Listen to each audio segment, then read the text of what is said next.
મારા પિતા પક્ષાઘાત એટલે કે લકવાના કારણે બોલી નહોતા શકતા. હું આખો દિવસ નોકરી કરતો અને જ્યારે ઘરે આવતો તો ઘણી વખત તેમની આંખમાં આંસુ હોતા. તેઓ ઈશારાથી મને કંઈક જણાવવાની કોશિશ કરતા. મારી પત્ની કહેતી કે તે મારા પિતાની ખૂબ જ સેવા કરે છે, પરંતુ હવે મને તેના પર શંકા થવા લાગી હતી. એક દિવસ મેં છુપાઈને મારી પત્ની પર નજર રાખી તો મારું હૃદય ભાંગી પડ્યું. મારા લગ્નના થોડા જ સમય પછી મારા પિતાને પક્ષાઘાત એટલે કે લકવો થઈ ગયો, જેનાથી તેમની બોલવાની ક્ષમતા ખતમ થઈ ગઈ હતી. મારી પત્ની, જે મારા પિતાની સગી ભાણેજ હતી, તે મારા પિતાનું ખૂબ જ ધ્યાન રાખતી હતી. તેમના ખાવા પીવાની અને દવાઓની બધી જવાબદારી તેની જ હતી. હું નિશ્ચિંત હતો કે મારી પત્નીને પોતાના મામાથી ખૂબ જ સ્નેહ છે. તે દર સમયે તેમની ચિંતા કરતી હતી. મારા પિતા તરફથી નિશ્ચિત થઈને મેં મારું બધું જ ધ્યાન વ્યાપારમાં લગાડવાનું શરૂ કરી દીધું, જેથી હું મારા ધંધાને હજી આગળ વધારી શકું. પરંતુ થોડો સમય વીત્યો તો મને એવું લાગ્યું કે મારા પિતાની આંખોમાં હર સમય આંસુ રહે છે. જ્યારે હું તેમની પાસે જતો તો તેઓ કંઈક જણાવવાની કોશિશ કરતા, પરંતુ કંઈ કહી ન શકતા. શરૂઆતમાં મને લાગ્યું કે મારા પિતા બોલી ના શકવાના કારણે કંટાળી ગયા છે. તેઓ બોલવા માંગે છે, બસ એ જ કારણ હશે. પરંતુ પછી મેં ધ્યાન દીધું કે જ્યારે પણ મારા પિતા કંઈ બોલવાનો પ્રયાસ કરતા, મારી પત્ની તે જ સમયે રૂમમાં આવી જતી. તેને જોઈને મારા પિતા બિલકુલ ચૂપ થઈ જતા અને આંખો બંધ કરી લેતા. મને મારી પત્ની પર શંકા થઈ. જરૂર તે કંઈક એવું કરી રહી હતી જેને લીધે મારા પિતા તેની સામે કંઈક કહેવાથી ડરવા લાગ્યા હતા. મેં બહાનાથી મારી પત્ની સાથે વાત કરવાની કોશિશ કરી તો તે કહેવા લાગી, તમે નિશ્ચિત રહો, હું તેમની પૂરી સેવા કરું છું. તેમને કોઈ પણ વસ્તુની ક્યારેય કમી થવા નથી દેતી. હું બધો જ સમય તેમની સાથે જ વિતાવું છું. તમે તો જાણો છો મને તેમની કેટલી ચિંતા છે. તેની વાત સાંભળીને હું ચૂપ થઈ ગયો, પરંતુ મારા મનમાંથી શંકા ગઈ નહીં. એક દિવસ મેં બહાનું બનાવ્યું અને મારી પત્નીને કહ્યું, ઘણા દિવસો થઈ ગયા છે, તારા મમ્મી તારા હાલચાલ પૂછી રહ્યા હતા. સારું થશે કે આજે તેમને મળવા જતી રહે. મારે ઓફિસમાં જરૂરી કામ છે. હું સાંજ સુધીમાં પાછો આવી જઈશ. તું પપ્પાની ચિંતા ન કરતી. મારી વાત સાંભળીને મારી પત્ની ખુશ થઈ ગઈ. મેં તેના માટે ટેક્સી બોલાવડાવી અને હું તેની સામે ઓફિસ જવા માટે નીકળી ગયો. હું ઈચ્છતો હતો કે તેને પૂરો વિશ્વાસ થઈ જાય કે હું ખરેખર ઓફિસ જઈ રહ્યો છું. જેવી જ તે ટેક્સીમાં બેસીને પોતાના મમ્મી પાસે જતી રહી, હું તરત ઘરે પાછો આવી ગયો. મેં મારા પપ્પાને કાગળ અને પેન આપી અને કહ્યું, તમે મને જે કંઈ પણ કહેવા માગો છો તે આના ઉપર લખી નાખો. અને ત્યારે પપ્પાએ જે હકીકત મને જણાવી તે વાંચીને મારા હોશ ઉડી ગયા. મારી પત્ની, જ્યારથી હું સમજણો થયો, મેં હંમેશા મારી મમ્મીને આંસુ વહાવતા જોઈ અને મારા પપ્પાને મમ્મી ઉપર અત્યાચાર કરતા અને તેમનાથી નફરત કરતા જોયા. શરૂઆતમાં મને જરાય પણ સમજાતું નહોતું કે મારા પપ્પા મારી મમ્મીથી આટલી નફરત કેમ કરે છે. મારી મમ્મીમાં કોઈ કમી નહોતી. તે ખૂબ જ સુંદર હતી, પપ્પા કરતાં ઉંમરમાં ઘણી નાની હતી અને ખૂબ જ પવિત્ર અને ધર્મપરાયણ હતી. તે છતાં પણ મારા પિતાની નફરત અસહનીય હતી. મમ્મીને જોતાં જ તેમના કપાળ પર કરચલી પડી જતી. મારા પિતાને મારી હાજરીમાં પણ કોઈ રસ હતો નહીં. મેં હંમેશા મારા પિતાના હોવા છતાં પણ અનાથો જેવી જિંદગી વિતાવી. મારું ખૂબ જ મન થતું કે મારા પપ્પા મને પ્રેમ કરે, મારી ઈચ્છાઓ પૂરી કરે, પરંતુ તેમનો વ્યવહાર મારા પ્રત્યે એટલો ઠંડો હતો કે હું તેમની સામે વાત કરવાની પણ હિંમત ભેગી નહોતો કરી શકતો. લાડ પ્રેમની તો વાત જ મૂકી દો. તેમને ઘરમાં આવતા જોઈને જ હું ડરવા લાગતો હતો. તેમના ચહેરા પર અમારા માટે ફક્ત ઉપેક્ષા રહેતી હતી. તેમણે મારા પર બસ એક ઉપકાર કર્યો કે મારા અભ્યાસમાં તેમણે દિલ ખોલીને પૈસા વાપર્યા. હું શહેરની એક ખૂબ જ સારી પ્રાઇવેટ સ્કૂલમાં ભણતો હતો. તેમની પાસે ધનની કોઈ કમી નહોતી. તે ખૂબ જ ધનવાન વ્યક્તિ હતા. લાખોનો વ્યાપાર અને ઘણી દુકાનો હતી. પરંતુ મારી મમ્મી પર 1 રૂપિયો પણ ખર્ચ કરવો તેઓ પાપ સમજતા હતા. જ્યારે હું મારી મમ્મીને આ વાત પૂછતો તો તે આંસુ ભરેલી આંખોથી કહેતી, એવું કંઈ નથી, આ બધું તારો વહેમ છે, તું બસ પોતાના અભ્યાસ પર ધ્યાન આપ. હું ઘણી વખત વિચારતો હતો કે મારા પપ્પા અમારાથી આટલી નફરત કેમ કરે છે. મને પ્રેમ કેમ નથી કરતા, હસીને વાત કેમ નથી કરતા, અમારું ધ્યાન કેમ નથી રાખતા. અઢળક સંપત્તિ હોવા છતાં પણ અમને ક્યારેય પણ સારી જિંદગી ન આપી. મારી મમ્મી મારા પપ્પાથી ખૂબ જ ડરતી હતી. જ્યારે તેમના ઘરે આવવાનો સમય થતો તો મમ્મીનો ચહેરો ફીકો પડી જતો અને ગભરાટમાં આખા ઘરના કામ જલ્દી જલ્દી પતાવી નાખતી. છતાં પણ પપ્પાને કોઈને કોઈ બહાનું મળી જતું હતું જેનાથી તે મમ્મી પર હાથ ઉપાડી શકે અથવા તો તેને અપમાનજનક વાતો કહી શકે. મારા પિતાની વાતો એટલી અશોભનીય હોતી કે હું જરાય પણ સહન નહોતો કરી શકતો. જેમ જેમ મારી સમજણ વધી મને પિતાની નફરતનું સાચું કારણ સમજમાં આવ્યું. મારી ફઈ. તેમણે લગ્નના તરત બાદ પોતાના ભાઈના દિમાગમાં એ જહેર ભરી દીધું હતું કે તું ના તો દેખાવડો છો, ના પોતાની પત્નીની બરાબર ઉંમરનો. આવા પુરુષોને સુંદર અને જવાન મહિલા ઠગીને છોડી દે છે, કેમ કે તેને પોતાના જેવા જવાન અને દેખાવડા પુરુષની જ ચાહ હોય છે. પોતાની પત્નીને કાબૂમાં રાખ, તેના પર પોતાની પકડ જમાવી રાખ અને તેના ઉપર રૂપિયા ખર્ચ ના કર. ત્યારે જ તે તારે આધીન રહેશે, તારાથી ડરશે અને ક્યારે પણ તને ઠગીને છોડીને જવાની હિંમત નહીં કરે. જો તે એને પોતાના હૃદયમાં જગ્યા આપી દીધી અને માથાનો તાજ બનાવી લીધી તો તે થોડીક જ વારમાં તને પગની ધૂળ બનાવી દેશે અને તારી આબરૂ કચડીને જતી રહેશે. મારા પિતાનો રંગ શ્યામ હતો, પરંતુ નેણનક્ષ સારા હતા. તેઓ જોવામાં કુરૂપ નહોતા, પરંતુ તેમની બહેને તેમના મનમાં એવો વિકાર ભરી દીધો કે તેમને પણ લાગવા લાગ્યું કે તેઓ અત્યંત કુરૂપ છે અને તેમની પત્નીએ એટલે કે મારી માએ ફક્ત રૂપિયાની લાલચમાં લગ્ન કર્યા છે. એ જ કારણ હતું કે મારા પિતા શરૂઆતથી જ મારી મમ્મીથી નફરત કરતા હતા. જોકે મારી મમ્મી ખૂબ જ સારી હતી. તે તેમનું પૂરી રીતે ધ્યાન રાખતી, પ્રેમથી તેમની સાથે વાત કરતી અને તેમનો સ્નેહ અને ધ્યાન મેળવવા તરસતી રહેતી. મેં હંમેશા મમ્મીને મારા પિતા તરફ પ્રેમભરી નજરે જોતા જ જોઈ હતી, જાણે ઈચ્છતી હોય કે ક્યારેક તો એ સ્નેહના બે શબ્દો બોલે, પાસે બેસીને હાલચાલ પૂછે અથવા તો એ જાણવાનો પ્રયત્ન કરે કે તેમની જિંદગી કઈ રીતે વીતી રહી છે. તે એક સ્ત્રી હતી જેની ઘણી બધી આવશ્યકતાઓ હતી, પરંતુ મારા પિતાએ ક્યારેય પણ તે પૂરી કરવાનો પ્રયાસ કર્યો નહીં. મારી મમ્મી હંમેશા મારી ફઈની ઉતરેલી વસ્તુઓ પહેરતી અથવા તો પછી મારી માસીની, જે તેમની અમુક જરૂરતોનું ધ્યાન રાખતી હતી. આ બધું જોઈને મારું મન ખૂબ જ દુઃખી થઈ જતું. હું મમ્મી સાથે લડતો અને કહેતો, તું આવા વ્યક્તિ સાથે કેમ રહે છે? તેમને મૂકી કેમ નથી દેતી? આપણે બીજે ક્યાંક જઈને રહીશું. તો મમ્મી ફિક્કી સ્માઇલ સાથે મારી વાત પર ધ્યાન દેતી નહીં. એક દિવસ મારી સહનશીલતા જવાબ દઈ ગઈ.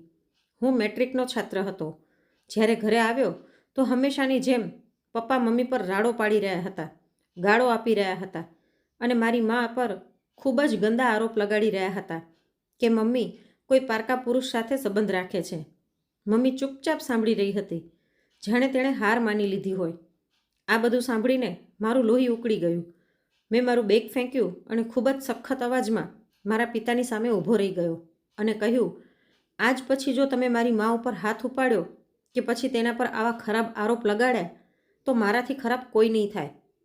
હું મારી માને લઈને અહીંથી જતો રહીશ અને પછી ક્યારેય પણ પાછો નહીં આવું. પછી રહેજો પોતાની એ બહેન સાથે જે દર સમયે આપણા ઘરમાં ઝઘડા કરાવવા આવી જાય છે. હવે હું મારી મમ્મી વિરુદ્ધ કોઈ પણ અપમાનજનક વ્યવહાર સહન નહીં કરું. સાંભળ્યું તમે? આ પહેલી વખત હતું જ્યારે મેં મારા પપ્પા સામે આવું વર્તન કર્યું અને તેમને ચેતવણી આપી. તેઓ એકદમ ચૂપ થઈ ગયા. તેમને સમજાઈ ગયું હતું કે હવે તેમનો દીકરો મોટો થઈ ગયો છે અને આ જ વાત મેં પણ અનુભવી હતી. પપ્પા ભલે મારાથી ખૂબ જ નારાજ રહેતા હતા, પરંતુ તેમને એ વાતનો સારી રીતે અહેસાસ હતો કે હું તેમનો એકમાત્ર વારસદાર છું, તેમના ઘડપણનો એકમાત્ર સહારો. મને ખોઈને તેઓ પોતાની આખી દુનિયાથી હાથ ધોઈ બેસત. તે કદાચ મને પ્રેમ નહોતા કરતા, પરંતુ મને પોતાના ઘડપણનો આશરો સમજતા હતા. એ સ્પષ્ટ હતું કે તેઓ ક્યારેય નહીં ઈચ્છે કે હું મારી મમ્મીને લઈને હંમેશા માટે તેમની જિંદગીથી જતો રહું અને તેઓ પોતાના એકમાત્ર આશરાથી વંચિત થઈ જાય. હું મમ્મી સાથે રૂમમાં બેસીને તેમને આશ્વાસન આપી રહ્યો હતો ત્યારે ફઈનો અવાજ સંભળાયો. જોઈ લીધું ભાઈ, હું કહેતી હતી ને કે આ સ્ત્રી ખૂબ જ ચાલાક છે. કઈ રીતે પોતાને પીડિત દેખાડીને તમારા દીકરાને તમારા જ વિરુદ્ધ કરી નાખ્યો. બાપની સામે ઊભો રહી ગયો અને તમારી બહેનને પણ ખરી ખોટી કહી દીધી. હું કહી રહી છું, આ છોકરાને કાબૂમાં કરી લો, નહીતર હાથમાંથી નીકળી જશે. શું આ દિવસ માટે જ તેના ઉપર આટલા રૂપિયા ખર્ચ કર્યા હતા કે એ તમને સામે આંખો દેખાડે? એને ખબર હોવી જોઈએ કે તમારા રૂપિયા વગર તેની કોઈ જિંદગી નથી. જવા દો મા દીકરાને. જ્યારે દરની ઠોકરો ખાશે ને તો અકલ ઠેકાણે આવી જશે. ફઈની વાતો સાંભળીને મારો ગુસ્સો અને નફરત ચરમસીમા પર પહોંચી ગયા. જ્યારે મમ્મી ડરના કારણે ધ્રુજી રહી હતી. તેને ડર હતો કે મારા પપ્પા તેમની બહેનની વાતોમાં આવીને અમને ઘરમાંથી કાઢી ન મૂકે. પરંતુ એવું થયું નહીં. પપ્પા ચૂપચાપ ઘરની બહાર જતા રહ્યા. પપ્પાની ચૂપ્પી જોઈને ફઈ પણ ચૂપ થઈ ગયા અને પોતાના ઘર તરફ જતા રહ્યા. ત્યાર પછી પપ્પાએ મારી મમ્મી પર હાથ ઉપાડવાનું મૂકી દીધું હતું. હવે તેઓ મમ્મી સાથે ગાળાગાળી પણ નહોતા કરતા, ના તેના ચરિત્ર પર કોઈ સવાલ ઉપાડતા હતા. જોકે હજી પણ તેઓ પોતાની કમાણી મમ્મી ઉપર ખર્ચ કરતા નહોતા. મમ્મી હજી પણ પોતાના ભાઈ પાસેથી થોડો ઘણો ખર્ચો લઈને પોતાની જિંદગી ચલાવી રહી હતી. પરંતુ હું ખૂબ જ ખુશ હતો. મારા માટે એટલું ઘણું હતું કે હવે મારી મમ્મીને માર નથી પડતી, ના એને રોજ અપમાનજનક વાતો સાંભળવી પડતી હતી. ફઈએ ઘરે આવવા જવાનું બંધ કર્યું નહીં. તે અને તેમના છોકરા હજી પણ બિંદાસ આવતા, મારા પપ્પાની કમાણી પર જલસા કરતા અને ફરમાઈશો કરતા. મારા પપ્પા પણ પોતાનો બધો જ પ્રેમ તેમને આપતા હતા. આ બધું જોઈને મારું લોહી ઉકળી જતું. પછી મેં પોતાને અભ્યાસમાં એટલો વ્યસ્ત કરી લીધો કે મને કોઈ વસ્તુની પરવાહ જ નહોતી. હવે મને ઘરમાં મમ્મી સિવાય કોઈની પણ પરવા નહોતી. પપ્પાને કંઈ પણ સમજાવવા કે જણાવવાનો કોઈ લાભ હતો નહીં. મમ્મી મને સમજાવતી. તે કહેતી કે વિપુલ, પોતાનું મન દુઃખી કરવાની કોઈ આવશ્યકતા નથી. બધી જ સંપત્તિ તારી જ છે. કાલે જ્યારે તું સફળ થઈ જઈશ તો આ બધું પણ તને જ મળી જશે.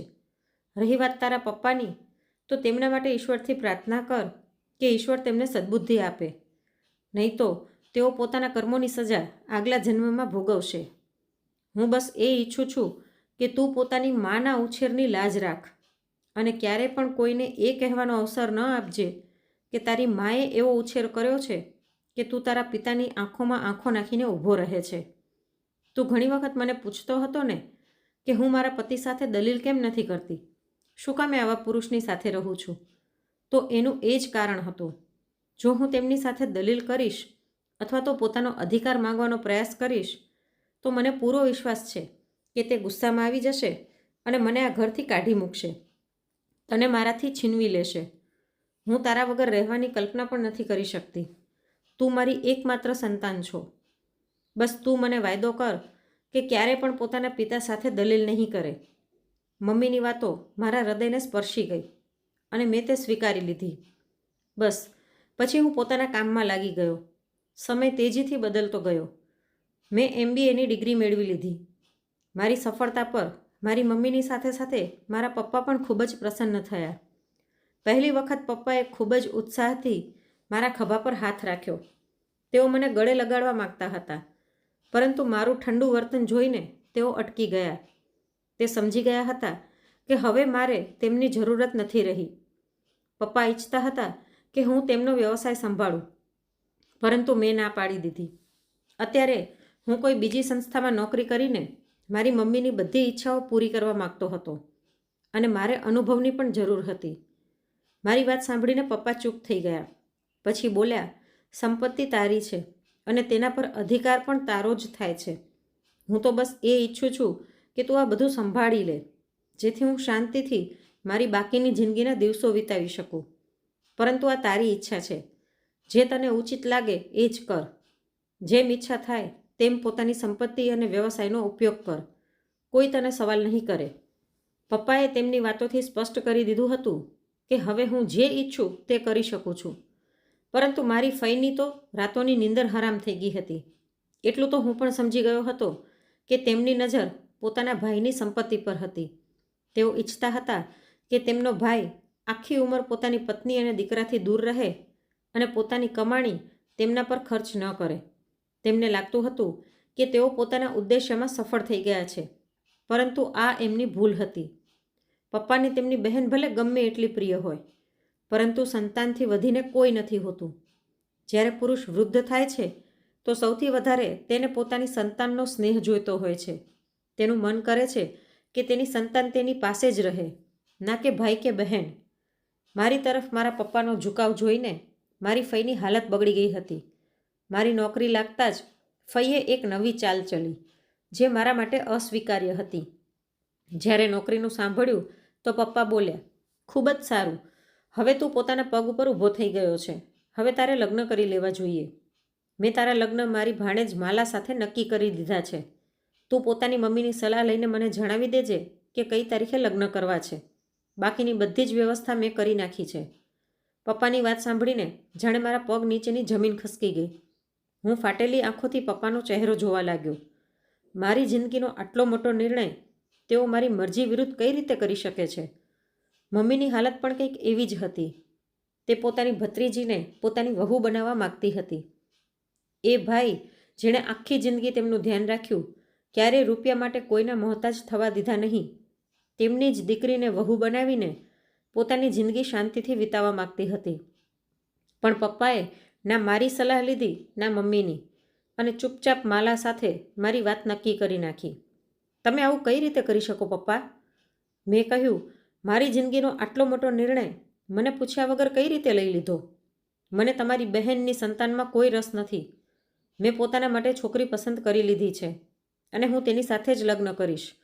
સારું થશે કે તમે તમારી બહેનને ના પાડી દો. ભલે ગમે તે થઈ જાય, હું તમારી આ વાત ક્યારે પણ નહીં સ્વીકારું. કયા અધિકારથી તમે મારો સંબંધ નક્કી કરી નાખ્યો? આખી જિંદગી તો તમે મને પોતાનો દીકરો સમજ્યો નથી. ફક્ત પોતાના મતલબ માટે મારા અભ્યાસ પર રૂપિયા ખર્ચ કર્યા, પણ મને પોતાની સંતાન સમજીને કંઈ નથી આપ્યું. આજે હું જે ઊભો છું એ ફક્ત અને ફક્ત મારી માના કારણથી જ. તમને એવું શું કામે લાગે છે કે હું તમારી આ વાત માની લઈશ? પપ્પાએ કહ્યું, તારે મારી વાત માનવી જ પડશે. હું મારી બહેનને વાયદો કરી ચૂક્યો છું, માલા તારી પત્ની બનશે. જો તે મારી વાત ન માની તો યાદ રાખજે, હું તારી માને છૂટાછેડા આપી દઈશ. પછી ભલે તમે મા દીકરો આ ઘરેથી ચાલ્યા જાઓ, મને કોઈ ફરક નહીં પડે. પણ વિચારી લેજે, આ ઉંમરમાં તારી માને છૂટાછેડા લેતા સારું નહીં લાગે. હવે નિર્ણય તારા હાથમાં છે. આટલું કહીને તે જતા રહ્યા. હું દુઃખ અને ગુસ્સામાં ડૂબી ગયો હતો. હું મારા પપ્પાને જણાવવા માગતો હતો કે તેમની ધમકીથી મને કોઈ ફરક નથી પડતો, પણ મમ્મીએ મારી સામે હાથ જોડીને મને ચૂપ કરાવી નાખ્યો. રડતા રડતા મમ્મી કહેવા લાગી, આખી જિંદગી મેં આ બેરહેમ માણસની બેરુખી સહન કરી, પોતાના ચરિત્ર પર આંગળીઓ ઉઠતી જોઈ, ફક્ત એટલા માટે કે ઘડપણમાં છૂટાછેડા ના થાય અને હું દરબદર ના ભટકું. મને ખબર છે તું મારો આજ્ઞાકારી દીકરો છો અને તારી સાથે મને કોઈ તકલીફ નહીં થાય, પણ એક સ્ત્રી માટે છૂટાછેડા ખૂબ જ મોટો આઘાત હોય છે. આ ઉંમરમાં મારા માથા પર કલંક ના લાગવા દે બેટા. હું તારી સામે હાથ જોડું છું. જેમ ચાલે છે તેમ જ ચાલવા દે. તું મારા સાથે લગ્ન કરી લે. હું નથી ઈચ્છતી કે આ ઉંમરમાં મારે આ અપમાન સહન કરવું પડે. હું મારી બાબત ભગવાન પર છોડું છું. તે સૌથી સારો ન્યાય કરશે અને હું એ જ પ્રાર્થના કરું છું કે આ નિર્ણય તારા હકમાં સારો સાબિત થાય. બસ પોતાના પપ્પા સાથે દલીલ ન કર. મારા માટે તો જાણે બધું જ ખતમ થઈ ગયું હતું. હું ફઈ અને તેમના છોકરાઓથી સખત નફરત કરતો હતો. એ લોકોના કારણે જ મેં ક્યારેય સાચું સુખ જોયું નહીં, અને હવે એ જ લોકો ફરી મારી જિંદગીમાં દાખલ થઈ રહ્યા હતા. મેં ચૂપ રહીને આ સંબંધ માટે હા પાડી દીધી અને નક્કી કર્યું કે માલા સાથે દરેક વાતનો બદલો લઈશ. 1 અઠવાડિયા પછી મારા લગ્ન માલા સાથે થઈ ગયા, પરંતુ હજી સુધી માલાની વિદાય નહોતી થઈ. તે ફઈની સાથે પોતાના જ ઘરે રહેતી હતી. હું ખુશ નહોતો અને મારા પપ્પા સાથે પૂરી રીતે સંબંધ તોડી નાખ્યો. પપ્પા મારી ખામોશીને મહેસૂસ કરવા લાગ્યા હતા. મને ખુશ કરવા માટે તેમણે પોતાની બધી જ સંપત્તિ મારા નામે કરી દીધી, પરંતુ એનાથી પણ મારી ખામોશી તૂટી નહીં. હું ફક્ત મારી મમ્મીના કારણે આ સંબંધને સહન કરી રહ્યો હતો, અને પછી એક દિવસ મારી મમ્મી પણ આ દુનિયાથી જતી રહી. મમ્મીના અચાનક અવસાને મને તોડીને રાખી દીધો. હું દિવસ રાત રડતો અને તેમને યાદ કરતો. મેં વિચારી લીધું હતું કે હવે જ્યારે મમ્મી નથી રહી તો હું આ સંબંધને ખતમ કરી નાખીશ, પણ એવું થયું નહીં.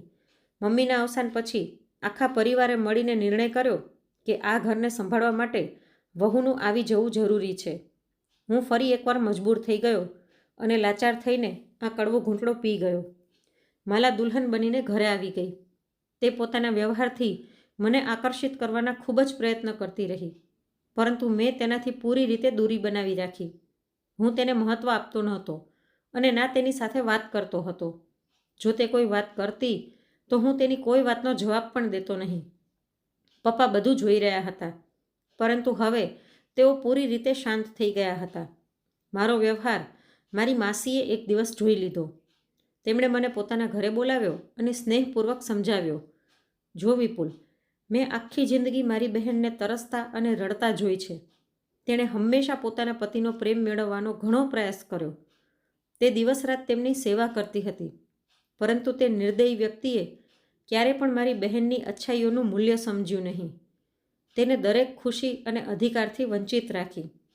મેં મારી બહેનને જોઈ હતી કે કઈ રીતે તેના ચહેરાની ચમક ફીકી પડી ગઈ હતી. તે ધીરે ધીરે જીવનથી મૃત્યુ તરફ વધી રહી હતી. તે ખૂબ જ ખુશમિજાજ અને જીવંત છોકરી હતી, પણ તારા પપ્પાના વર્તને તેને તોડીને રાખી દીધી હતી. તે પણ પોતાની માને રોતા અને તડપતા જોઈ હશે, અને હવે એ જ બધું તું માલા સાથે કરી રહ્યો છે. બેટા, મને બસ એટલું જણાવી દે કે તારા મા અને તારા પિતામાં શું અંતર રહી ગયો. જો તું પણ પોતાના પિતા જેવો જ વ્યવહાર પોતાની પત્ની સાથે કરીશ અને તેના અધિકારોને છીનવી લઈશ, તો તું પણ અન્યાયી છો. લગ્ન ભલે મરજી વગર થયા હોય, પરંતુ હવે તે તારી પત્ની છે, તારી જવાબદારી છે. શું ખબર તારા પિતા સાથે પણ જબરદસ્તી કરવામાં આવી હોય? તું પોતે જ કહે, જબરદસ્તી લગ્ન થયા હોય તો પણ શું તારા પિતાનો વ્યવહાર તારા માટે સહન કરવા યોગ્ય હતો? તેમણે તારી માને જીવનથી જ દૂર કરી નાખી હતી, અને હવે એ જ બધું તું માલા સાથે કરવા જઈ રહ્યો છે. તેમની વાતોએ મારી આંખો ખોલી નાખી. માસી એકદમ સાચું કહી રહ્યા હતા. હું પણ એ જ કરી રહ્યો હતો જે મારા પિતા મારી મા સાથે કરતા હતા. ફરક બસ એટલો હતો કે હું મારા પિતાની જેમ ના મારપીટ કરતો, ના ગાળો બોલતો, કે ના માલાના ચરિત્ર પર સવાલ ઉપાડતો હતો. પરંતુ મારું ઠંડુ વલણ પણ એવું જ હતું. માલા મારા માટે સજી ધજીને તૈયાર થતી, મારું ખૂબ જ ધ્યાન રાખતી, પરંતુ હું તેની તરફ જોતો પણ નહોતો. મને ખૂબ જ શરમ અનુભવાઈ, અને એ દિવસ હું ઘરે જતી વખતે માલા માટે એક ફૂલોનો ગુલદસ્તો અને કિંમતી ઉપહાર લઈને ગયો. તેને જોઈને માલાની આંખો ચમકી ઉઠી.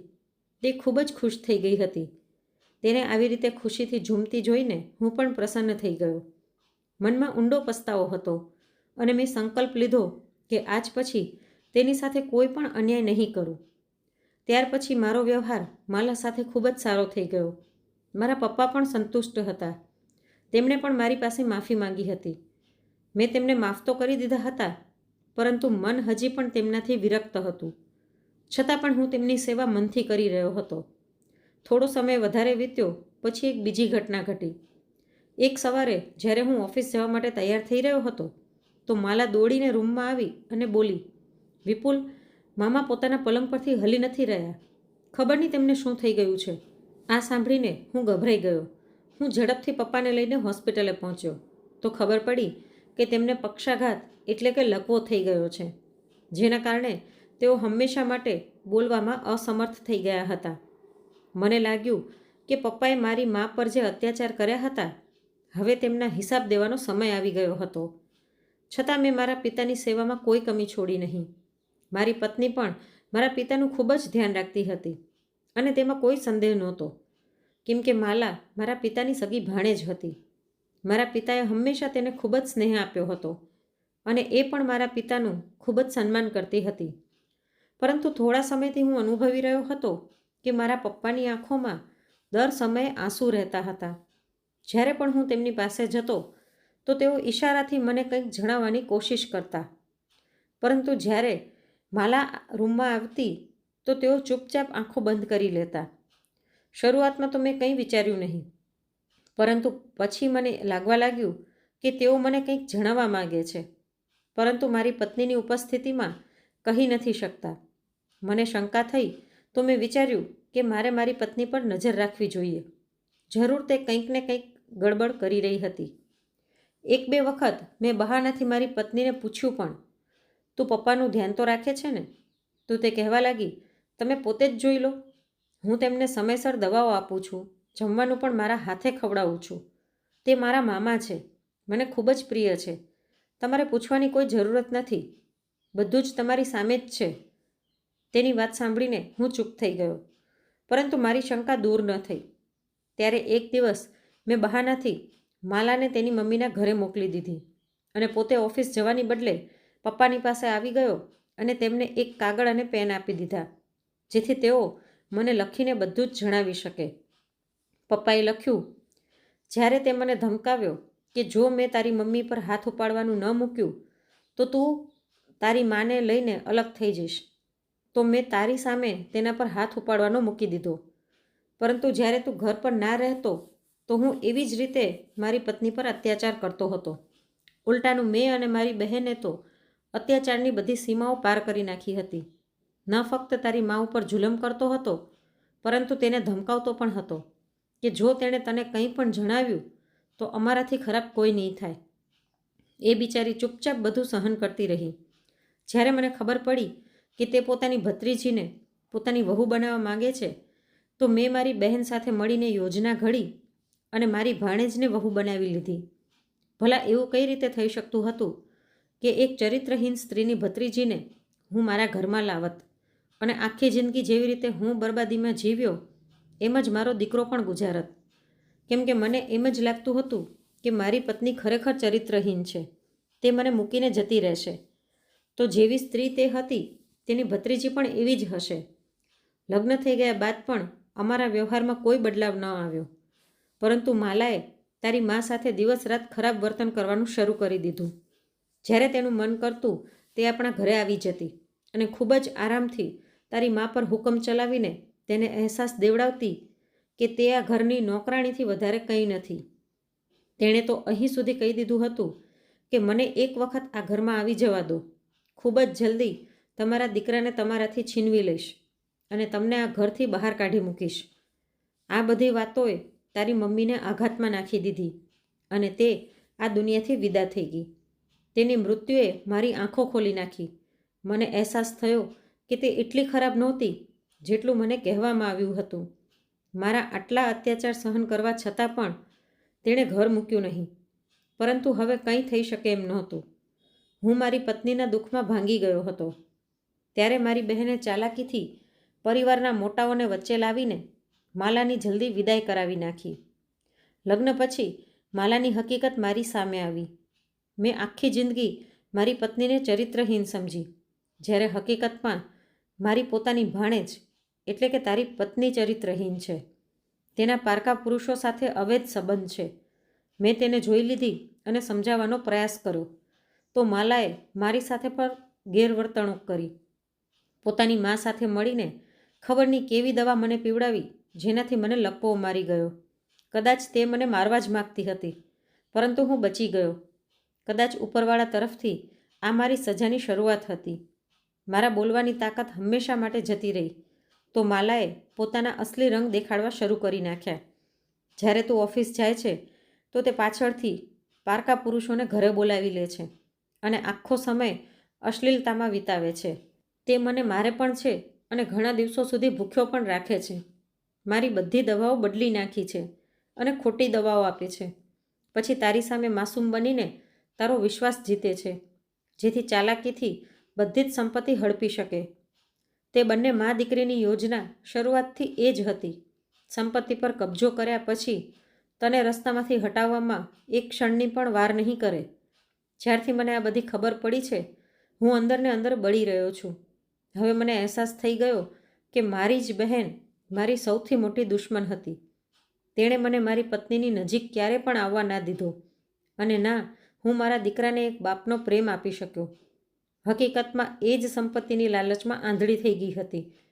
મને માફ કરી દેજે બેટા, મેં તારી જિંદગી બરબાદ કરી નાખી, પરંતુ હવે તું પોતાનો નિર્ણય લેવા માટે આઝાદ છે. તે છોકરીથી છુટકારો મેળવી લે અને પોતાની જિંદગી ફરીવાર શરૂ કર. બની શકે તો મને પણ માફ કરી દેજે. આ બધું વાંચીને મારી આંખોમાં આંસુ આવી ગયા. મેં અવિશ્વાસથી મારા પિતા તરફ જોયું. મને તો લાગતું હતું કે મારી મમ્મીની જિંદગી હવે શાંતિથી ગુજરી રહી છે, પરંતુ નહીં. મારા પિતાએ મારી માની આખી જિંદગી નરક બનાવી દીધી અને તેને ક્યારેય શાંતિથી જીવવા દીધી નહીં. હું ઘણીવાર સુધી કંઈ બોલી શક્યો નહીં. પછી રડતા રડતા કહ્યું, હું તમને આખી જિંદગી ક્યારે પણ માફ નહીં કરું પપ્પા. તમે મારા અને મારી મા સાથે બરાબર નથી કર્યું. પછી મેં માલાને છૂટાછેડા આપી દીધા. ફઈ જે ઘરમાં રહેતા હતા એ પણ મારા પિતાનું જ આપેલું હતું અને તેના કાગળિયા મારા પપ્પા પાસે હતા. મેં તે ઘર પણ તેમની પાસે ખાલી કરાવી નાખ્યું. મારા મનમાં તેમના માટે જરાય પણ નરમી નહોતી. તે સ્ત્રી એ લાયક જ હતી કે દર ભટકે. ફઈએ મારી સામે પોતાને ખૂબ જ લાચાર દેખાડવાનો પ્રયાસ કર્યો, પરંતુ મેં તેમના પર દયા ન દેખાડી. બધી જ સંપત્તિ સંભાળ્યા પછી મેં મારી મામાની દીકરી સાથે લગ્ન કરી લીધા અને મારા પિતા માટે આખા દિવસના એક મેલ નર્સની વ્યવસ્થા કરી, જેથી તેમની વ્યવસ્થિત દેખભાળ થઈ શકે. હવે મારી જિંદગીમાં શાંતિ થઈ ગઈ હતી, પરંતુ ક્યારેક મારી માની લાચારી યાદ આવતી તો આંખોમાંથી આંસુ આવી જતા હતા. પરંતુ ભગવાનનો ખૂબ આભાર કે મળતા સમયે પિતાએ મને હકીકત જણાવી દીધી, જેનાથી હું હજી વધારે અપમાનિત થવાથી બચી ગયો. મને મારા ધૈર્યનું સૌથી સારું ઇનામ મળ્યું. કાજલ જેવી સુંદર અને નેકદિલ પત્ની મારી જિંદગીમાં આવી ગઈ. આ વાર્તાનો નૈતિક સંદેશ એ જ છે કે હકીકત અને ન્યાય મોડા તો મોડા પણ જીતે જરૂર છે. જિંદગીમાં ધૈર્ય, હકીકત અને આત્મચિંતન જ વ્યક્તિને અંધકારથી પ્રકાશ તરફ લઈ જાય છે. તો મિત્રો, આ વાર્તા વિશે તમારું શું કહેવું છે તે કોમેન્ટ કરીને જરૂરથી જણાવજો. જો વાર્તા ગમી હોય તો વાર્તાને એક લાઇક કરી વધુમાં વધુ શેર પણ કરજો અને આવી જ અવનવી વાર્તા સાંભળવા માટે ચેનલને સબસ્ક્રાઈબ જરૂરથી કરજો.